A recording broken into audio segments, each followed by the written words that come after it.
Hello. Hello, hello. Hi, everybody. Welcome to our very first webinar for 2025. I think I can remove the slide now. One second. Yes. Hi, everybody. My name is Rina, and I'm the CEO of Radby.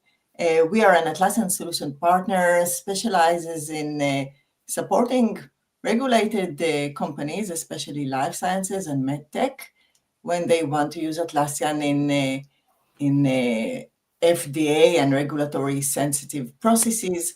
So, electronic document management system on Confluence is kind of our bread and butter.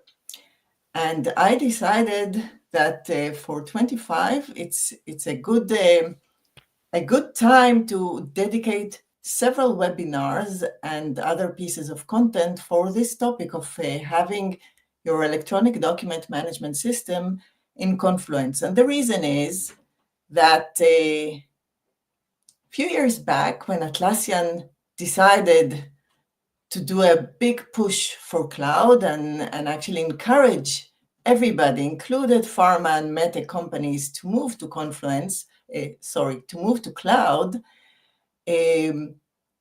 we, the people who have made document management systems work on Confluence Data Center, did not really find a perfect solution on Confluence Cloud.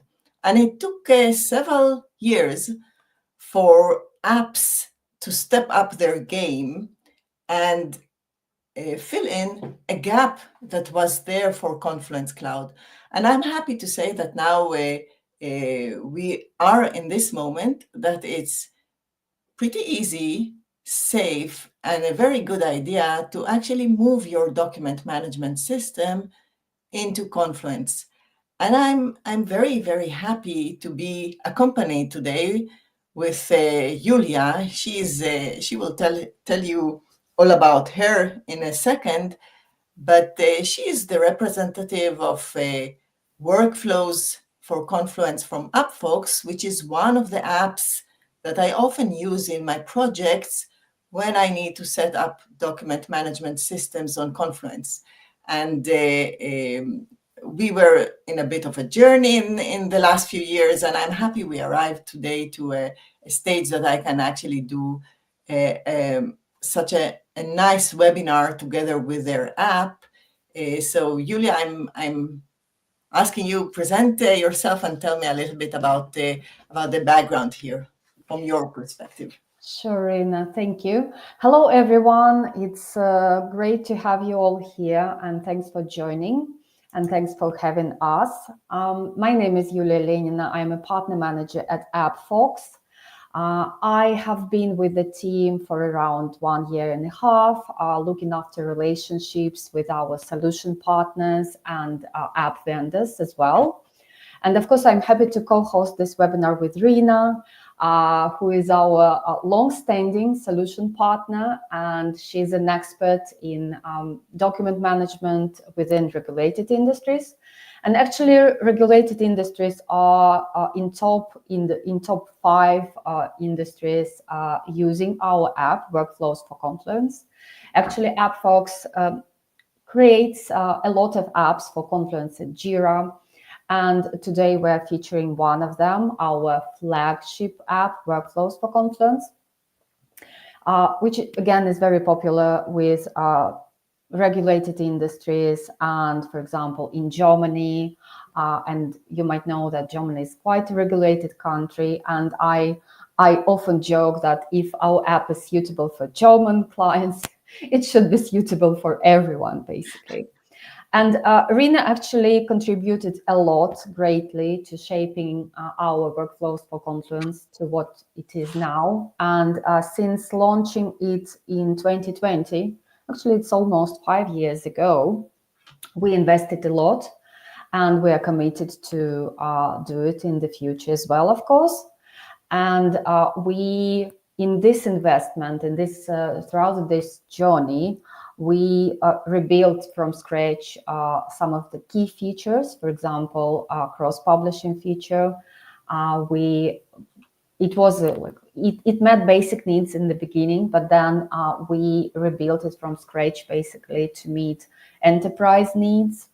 And Arena was fundamental in shaping one of the features like official versioning, basically. So one of her medtech client had special requests, and we met those requests, and this is how it looks right now.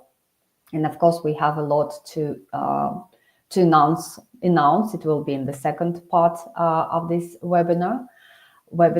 So thank you so much for having me today, and yeah, we'll be happy to answer your questions and to contribute to this webinar.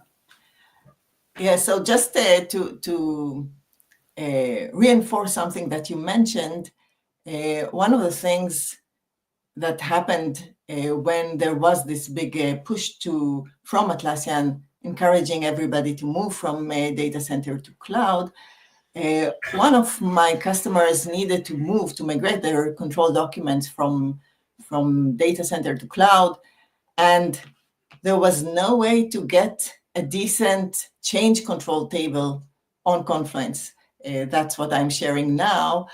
So I still remember getting on the phone several times with the guys on UpFox and explaining exactly why a control table is required and how to approach that and so on and so forth. And I'm grateful that you were open to my input, and I think that over the years it paid off for you and surely for the customers as well, because I do see today more and more people from these particular industries are willing to move to cloud. Of course. So before we jump into the deep water with this webinar, I want to give a shout out to Saskia, who is our producer for the webinar and helps us with everything around marketing here in Rugby. She will be fielding your questions that you can put on the LinkedIn live channel. So any questions that you want to raise during the webinar, or even in the hours after the webinars or the days after the webinars, you can put on the LinkedIn feed. If you raise the questions now, Saskia will potentially either surface them to us right away or keep it for after the small talk that we have prepared. So we are not going to go for very long. I think the pre-prepared content will be around 30 minutes or so. It will include a demo as well. And then there will be time for Q&A. But of course, if you want to ask something, you can just pop it in the channel and Saskia will find it there.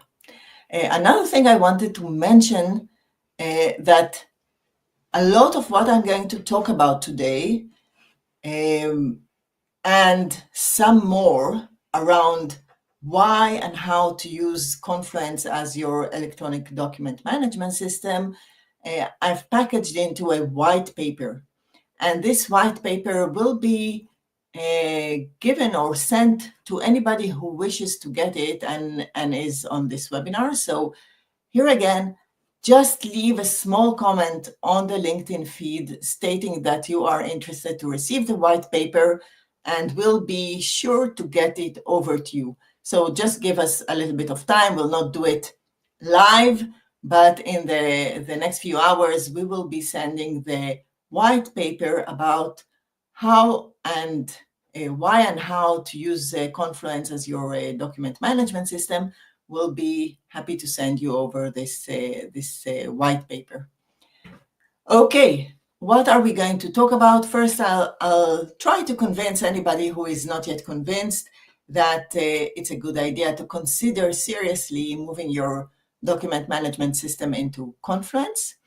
Then we'll do a small tour about what are the key features that we actually need to cover if we wanted to move your document management system into Confluence. And I'll take you through a demo where we actually solve for all these key features and demonstrate how they can be achieved inside Confluence. So first, why the question?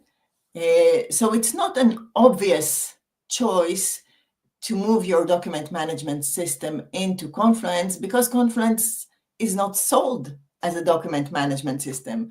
It's sold as a wiki, as a knowledge base, as a place for collaboration, but not as a document management system. And clearly some of the key features like electronic signatures are not existing in Confluence out of the box. So why bother and do this effort of adding apps from the marketplace and configuring and setting it up when you maybe can use DocuSign or another purposely built document management system? So the main argument for me here is that you want document management and any other quality process for that matter to be done where everybody does their work anyway. So if Confluence, and maybe Confluence and Jira as well, is the place where work happens in your organization, you don't want that document management will be a separate line of work, a separate process that needs to be done in a separate system. It creates frictions. It creates an opportunity for errors. So not all documents will eventually find themselves to the other system. You may have synchronization issues. You'll have one version here in Confluence and another version of the document in your official place. What is actually the source of truth? So there's wasted effort, there's less smooth collaboration, and there's cost, because those other document management dedicated, purposely built system are typically pretty expensive. So if you already have Confluence, everybody uses Confluence, the extra cost for the apps and the customization will, let's say, I've still never seen it be more than the extra app, and typically it's much less. So it's a cheaper budget that is required to have a document management system in Confluence. So we have better collaboration, better reliability of your quality system, and the team loves it. So all these reasons encourage people to actually do the step and set up Confluence as their document management system. And then there is a last thing that is really a key value proposition that you can only achieve with Confluence, and that's the connection with Jira. And let's be honest about it. Most of the documentation that comes out from your, or needs to be in your document management system, will be product related. Very often release documentation, test reports, specification reports, these type of documents. And if you have the integration with Jira, suddenly you have a huge potential to generate these reports in a much easier way. And then you streamline the whole flow. So your release process becomes so much lighter because you have the integration with Jira and Confluence, and then you even do the electronic signature and approval in Confluence, and the whole release process becomes smoother and lighter. And that's what especially agile teams want. And now everybody who is not agile today wants to be agile. So that's a kind of, when you put Confluence as your document management system, you are preparing yourself also for agile success. So in order to achieve that, what do we actually need to happen inside Confluence? And I allowed myself to prepare this slide with the 7 key features that people look for in a document management system. And I got some assistance from Julia, who contributed from their side. So before I go just over the shopping list, Julia, can you tell us how you came up with some of the input here? Yeah, sure. So we analyzed the usage statistics in our product, and we found out that, for example, published content and official versioning are in the top 5 of features our clients use, actually. So yeah, it's So yes, I think that there was a big overlap, and some refinements that I actually got from your input, comparing it with my experience with projects that I've been running on the ground. So everybody who just starts to think about Confluence as their document management system asks me about e-signature. So we'll demonstrate how e-signature is done with workflows. Official versioning. So people are annoyed, not all people, but the quality people typically are annoyed and surprised by how Confluence natively handles versions. So versions in Confluence are just ongoing updates to the page.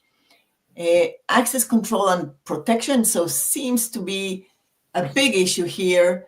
People want to protect their control document. Once a document is approved, I don't want anybody to change it unless they really need to change it. So we don't want people to accidentally change control documents.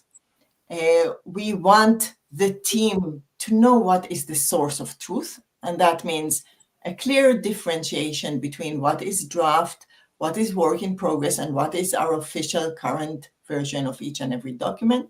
It's a sorry, just one small comment here, Rina. Yes, it's from experience, from talking to our customers. It's a very common, actually, challenge to know for sure which one is the latest version. Not to mix it with drafts. So yeah, it's very important. And one of our best practices, and we always recommend using 2 separate spaces, basically, one for drafts only with a special access restrictions, and the second space for approved documents. And with this structure, it works perfectly, and everybody knows where drafts are and where the latest approved versions are, and there is no this challenge of not knowing basically which one, which actually document we use. Yes, I have incorporated this aspect into the demo that will be coming up shortly. I also had the opportunity to sit through several audits in a similar setup, and auditors really like to see that the spaces are separated, because it makes it very clear and apparent to them that there is a good structure. I think that it does remind people of the fact that in time gone, we used to have binders and documents were physically separated. So once a document was official, it was in a binder. An obsolete document went to another binder, and so on. So that kind of mental image is still there. Okay, then there is the point of multi-level approval. Of course, the more complex, the larger the organization, and the more complex your body of documents, there's more need to have multi-level approvals. Sharing with third parties, that is basically exporting the document as a PDF in a very nice way that shows all the controls that went into the documentation. So the signature, the document metadata, etc. It's important in order to be able to do submissions to authorities, but also to safekeeping and archiving and putting the document that is really an important asset for your organization in a second location. And really, the last one is how to manage release documentation. It's not only about document management system, is actually how you create this streamlined release flow from the story work all the way to release, including release documentation. Okay, so once we went over this small shopping list, let us open the actual demo and see how we have it in action. Let me just share the screen in a moment. Okay, so this is a Confluence site, Confluence Cloud, obviously. By the way, it is our sandbox, RADB sandbox, and anybody who wants can log in and join this space and view it in action.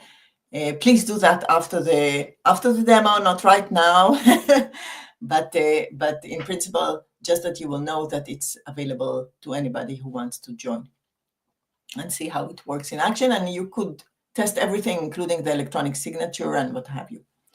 So this page has a workflow on it. The icon here says that this page is currently in the status of approved. So this specific version was approved. It's the official version number 3 of this document, and there is a unique document ID that was generated by the workflow app. If we scroll to the bottom of the page, one second, yes, we will see the change control table. The change control table is basically 3 rows, one for each of the historic approved versions. And for each one of those rows, we see the signature manifestations, the time that the version was approved, the version description, and the official version numbering. The number that you see here in parentheses is the Confluence version. So these are the unofficial versions that Confluence creates for each of the pages each time that you update it. And the link here is just basically a quick way to open up this version that was approved here. So this particular version 1 of this document, if I wanted to check it out, I could immediately open it here, and I basically get a historical view of that page with this particular version. Okay, let's now take the document through the approval process. It is, before we take it into approval process, we can always check out the published page. So we mentioned the fact that spaces, that there should be 2 spaces. One is a draft space and one is an official space. So this draft space is just called Draft EDMS with Workflows Webinar, which is the space I created for this webinar. And if I wanted to see the official version of this page, which is currently the same because this is still an approved page, I will just open it in a new tab. And this one is the approved version, the official version of the page in the master space. So physically, we are holding 2 spaces in Confluence, and there is an automated update of the master space each time that the page is updated. Okay, now let's assume we need to update the page. I do not have permission to update it because we have, by the workflow, restricted so that each time that the page is approved, there is specific restrictions that are applied to it.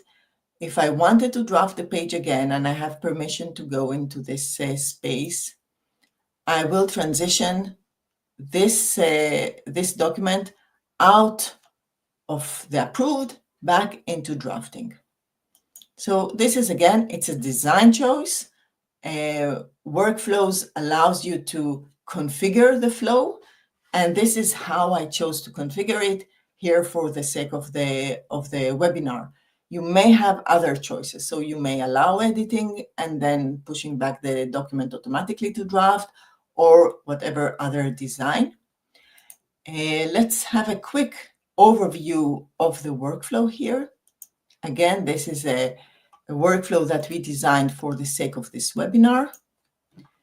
The initial state says that we are drafting a new version, and you can do as many updates as you want while drafting.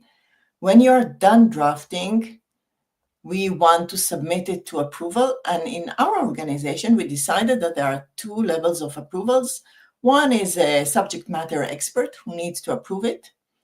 And then the quality team, one of the quality team needs to approve to give the final approval.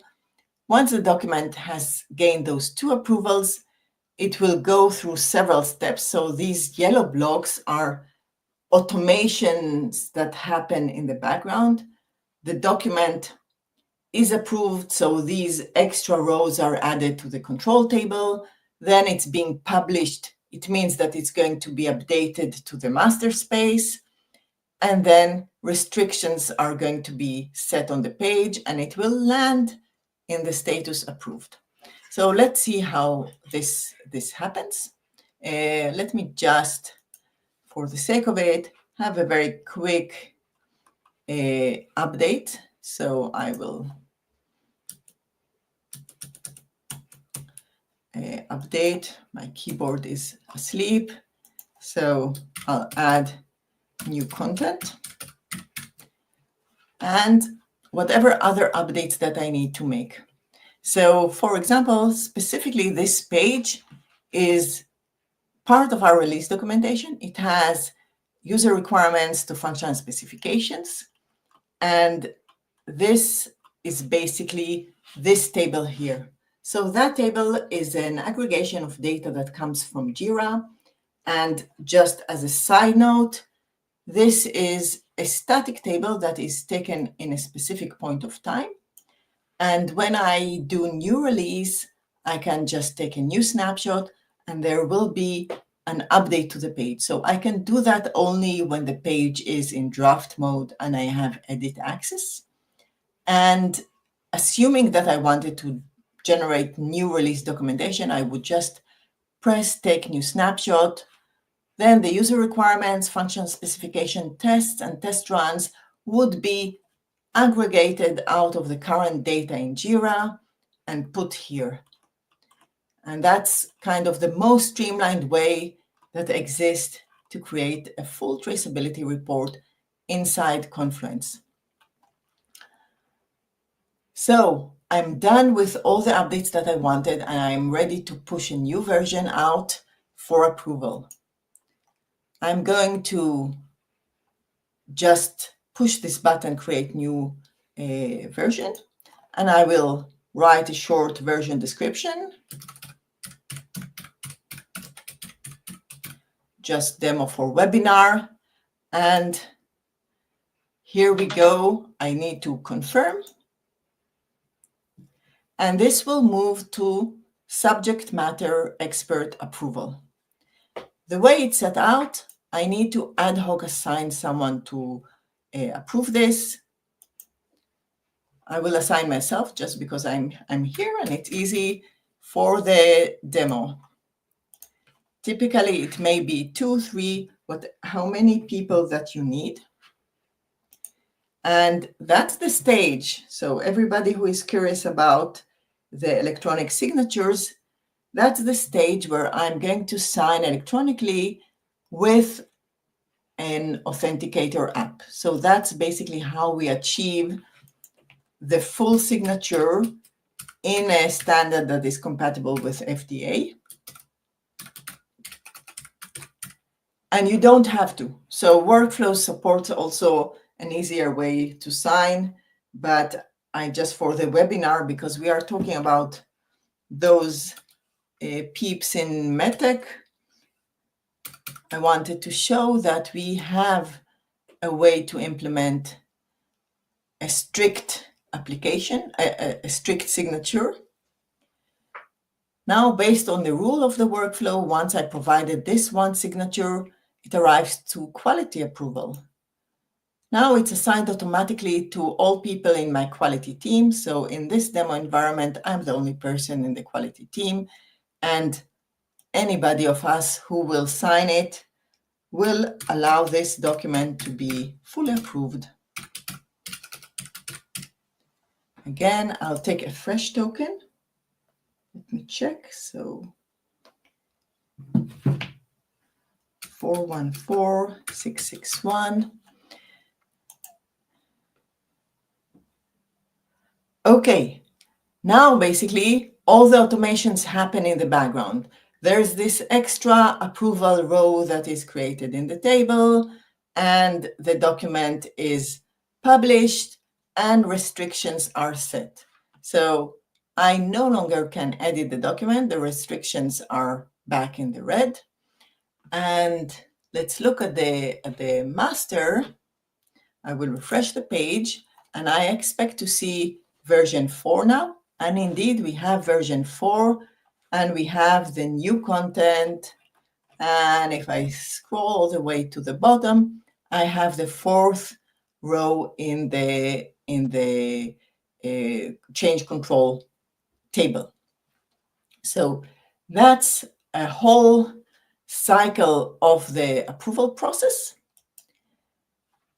And basically, this is done. So this is the whole flow done. The document now is safely stored in the master, and it will not change until a new approval is published, while I, of course, can continue and change it here in the draft if I move it back into draft and continue to update for my next release. The next point that I wanted to show you here inside while we are in the demo, as I mentioned, very often we need to be able to export these documents into PDF. And while Confluence does have out of the box an export to PDF option, I think it's not enough. So from my experience, people like to have more control about how the export looks like. They want to guarantee that the layout is correct, the styling reflects the logo and the metadata of the document. So in this example, we have 2 pieces of metadata for each document. We have the ID and we have the official version. And if we use export by Scroll PDF Exporter, you have control over how the export looks like. And I created here specifically an export template that takes into account the data, the metadata that is provided by the Workflows app. And when I export it,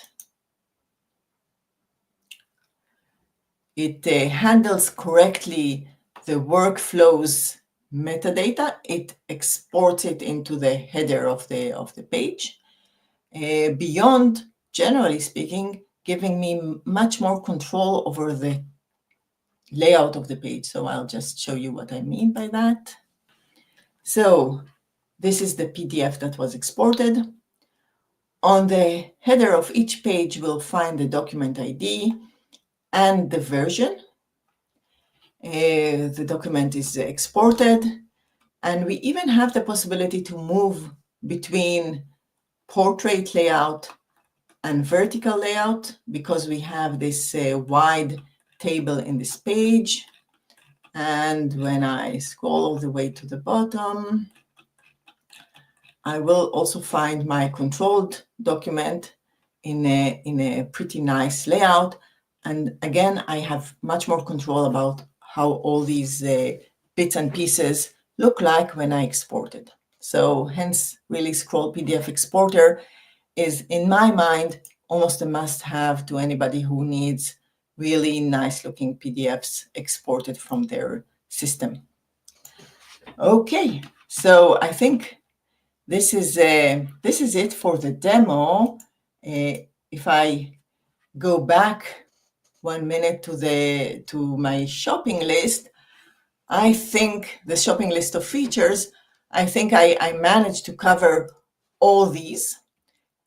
Sure, there might be more questions or more specific requirements, and I'll be very, very happy to answer any questions and inquiries that you put on the comment, or contact me and we can jump on a quick chat and discuss specifically what you need in your organization. Yes, Saskia. We actually do have a question right to what you just showed. And the question is, instead of having one very long Confluence page, some of our documents are written as each section is a subpage to the parent. Is there a way to version the whole document rather than each individual section? If you could quickly get on that.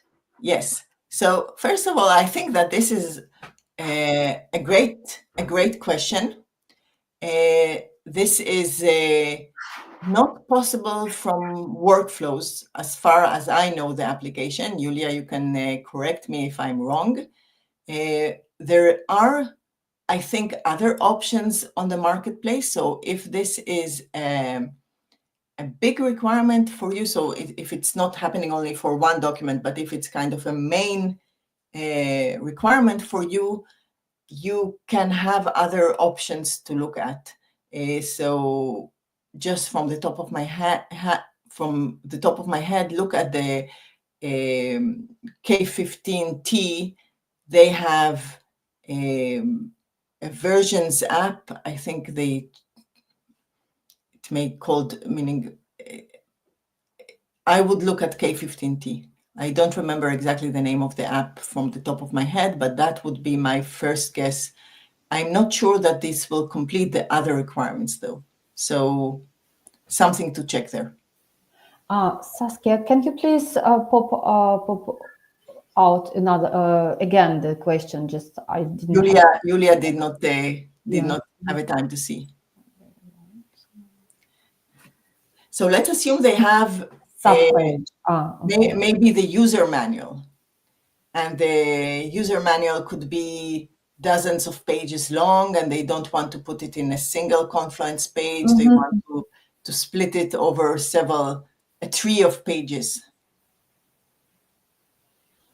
Yeah, I don't think that workflows can version pages, like a sub pages.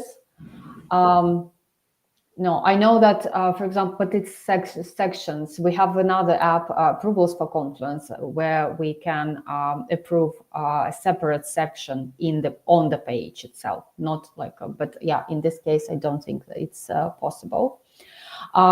Irina, thank you so much, and thank you for question. And Irina, thank you so much for a demo. And I think it's worth mentioning that you have recently created a template for K15T template library, isn't it? Yes. Yes. So K15T has on their website a template library where we have submitted this template that I have just shown. I just did not get yet from them a confirmation that this template was put online. So as soon as the template will be put online and I have the URL for that, I can link to it in the feed, in the LinkedIn feed, and we can put it on the YouTube description of the webinar. I just don't have it with me at the moment because I think it's still not live. Okay, but I think it's good to know that it's in the process, right? And yes. it should be live soon, yes. and you can use this template for your purposes as well. And if you can't manage to find it, drop me a line and I can send you also the template. That's not a problem. We do actually have an answer, the power of community. It is a scroll document that enables you to manage versioning. Yes. Thank you, whoever answered that. You are anonymous, at least in the view that I see. So thank you. I was not sure if there is still the product that is called Scroll Versions, which used to do that. But Scroll Documents is an excellent product. Often I use it together with workflows for some other purposes, but that's beyond the webinar today. So To just recap one more data about this, the demo that I went through, these are the apps that were in play. So the first one is our main app for today, which is Workflows for Confluence. You have seen the export with a template, and that is from Scroll PDF Exporter, that both are available on the marketplace. And the third one, the one that supplied the integration with Jira and brought the traceability matrix into the page, was from us. So snapshots for Jira data into Confluence. And if you need to also pick up the X-ray data, so if you are using X-ray test management on Jira, you'll need also to get the traceability extension for Jira snapshots that provides deep integration with X-ray. So these are the apps that we were using. So before we head to our final, to our home run here, after teasing us with what workflows can do today, what can you tell us about your plans? Where is this app going?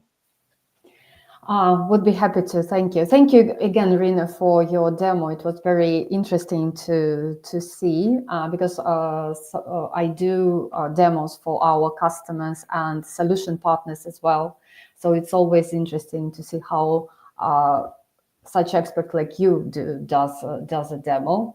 And please contact me and Rina if you're interested in our apps, and we would be happy to do a demo for you.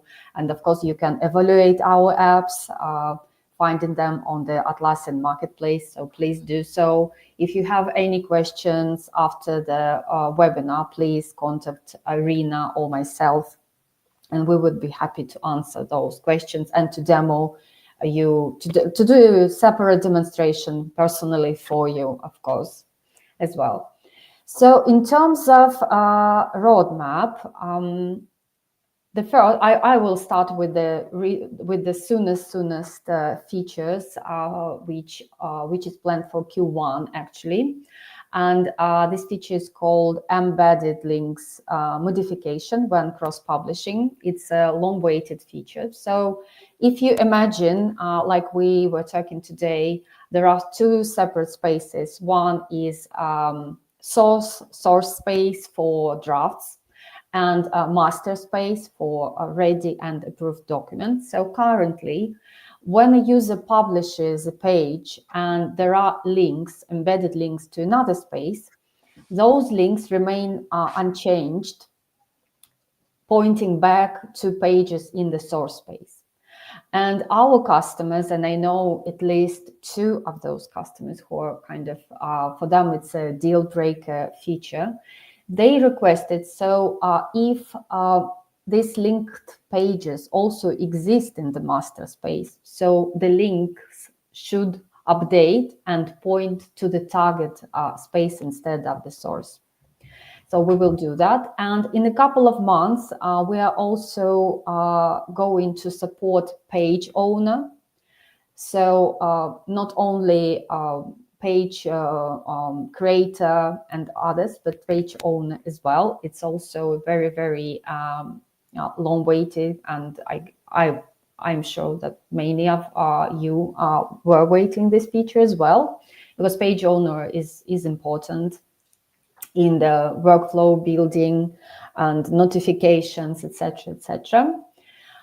Next, we are planning approver templating. So now you can add approvers or automatically, or hard configured, basically, when you create and build the workflow, or like Irina showed today, ad hoc, when you when you're a user and you want to add ad hoc approvers.